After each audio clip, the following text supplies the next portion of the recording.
Manipurgi hauzik oiriba political-gi tangdu laitadaba asi athuba matamda waroshin ama puraknaba BJP gi North East in charge oiriba Dr. Sambit Patrana ngarang BJP gi MLA Khara Amadi Minister Kharaga Imphal Hotel da Aronba meeting pangthokraba matung Ngasisu Makhatana MLA singa unari.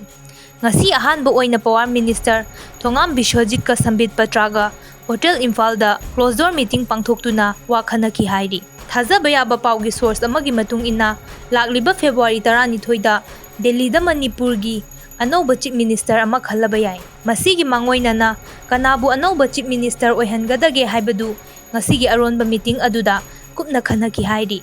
February 12 da Delhi da pangthokadauriba meeting asi yamna maru oi madugi meeting aduda anauba chief minister ama khangadauribani. Dr. Sambit Patrana Hauzik Faubada Speaker T.I. Saityabrata, Minister Yumnam Khemchan, MLA T.I. Radhesyam, Minister Thongnauzam Basanta Kumar Amadi, Minister Thongam Bishwajit Yaungna, MLA Tara Aronga, Hotel Imphal da Kauduna, closed door da wari sanaki.